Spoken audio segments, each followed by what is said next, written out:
America నుండి ఇండియాకి డబ్బులు పంపాలంటే ఇప్పటికీ ఆ పాత పద్ధతులేనా? అందుకే వచ్చేసింది మైపర్సు. Download now.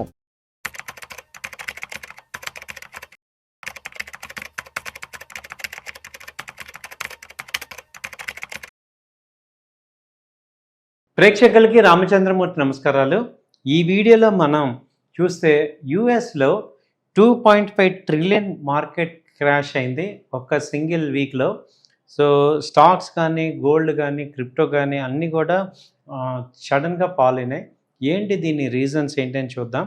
సో మేజర్గా ఏంటంటే ఇన్ ఏ సింగిల్ సెషన్, ఒక్క సెషన్లో గ్లోబల్ మార్కెట్స్ ఏంటంటే దాదాపు చాలా సెల్ ఆఫ్ అయినాయి. దాదాపు 3% నుంచి 4%.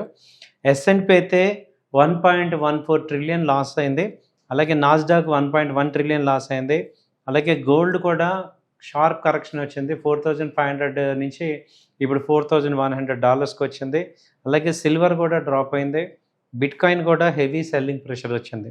దీనికి ఏంటి రీజను, ఎందుకు ఇంత మ్యాసివ్ సెల్లింగ్ జరిగింది అని చూసుకుంటే, ఫస్ట్ ఏంటంటే స్ట్రాంగ్ యుఎస్ జాబ్ డేటా అనేది వచ్చింది.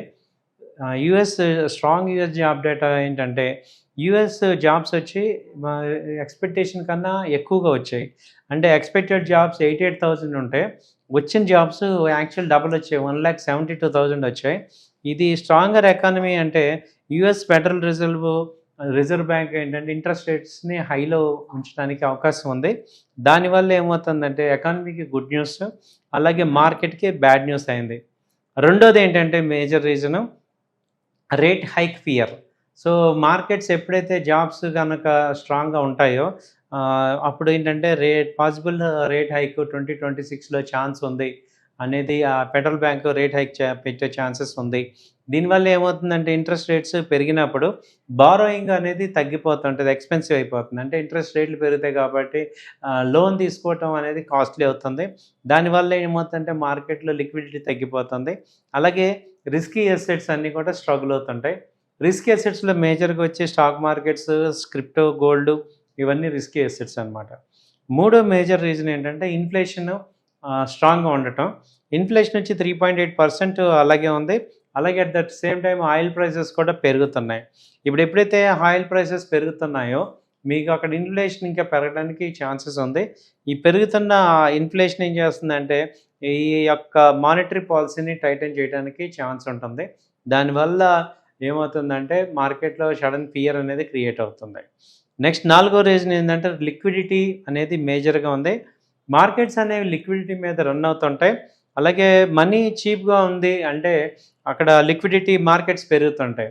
ఎప్పుడైతే ఇంట్రెస్ట్ రేట్లు పెరుగుతున్నాయో ఆటోమేటిక్గా మనీ అనేది మార్కెట్లో సర్ప్లస్ ఉండదు కాబట్టి దాని ఎఫెక్ట్ స్టాక్ మార్కెట్ మీద పడి డౌన్ అవ్వడానికి ఛాన్స్ ఉంది. అలాగే లిక్విడిటీ టైటన్ అయిపోయింది అనుకోండి, మార్కెట్స్ అనేవి స్ట్రగుల్ అవుతుంటాయి. అలాగే అలాంటివి అందుకే strong assets like stock markets కానీ, గోల్డ్ కానీ, బిట్కాయిన్ కానీ ఇవన్నీ కూడా ఫాలో అవుతుంటాయి. తర్వాత రీజన్ ఐపీఓ వస్తున్నాయి. లిక్విడిటీ అంతా ఐపీఓకి షిఫ్ట్ అయ్యే ఛాన్స్ ఉంది. ఇప్పుడు కొత్తగా ఏంటి స్పేస్ ఎక్స్ కానీ, ఓపెన్ ఏఐ కానీ, ఆంథ్రోపిక్ కానీ ఇవన్నీ కూడా పెద్ద ఎత్తున ఐపీఓకి వచ్చే అవకాశాలు ఉన్నాయి.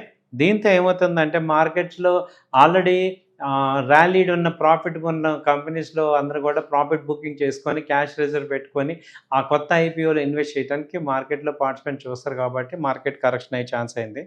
సో ఇప్పుడు ఇదేంటంటే ఇది ఏ బబుల్ కూడా ఇదొక కన్సర్న్ అవుతుంది. లాస్ట్ 1 మంత్ నుంచి ఆర్టిఫిషియల్ ఇంటెలిజెన్స్ స్టాక్స్ అన్నీ కూడా బాగా పెరిగాయి కాబట్టి ఇవి ఇంకా వాల్యుయేషన్స్ ఎక్కువైపోయినాయా అని చెప్పి ప్రాఫిట్ బుకింగ్ అయితే జరుగుతుంది దీనిలో.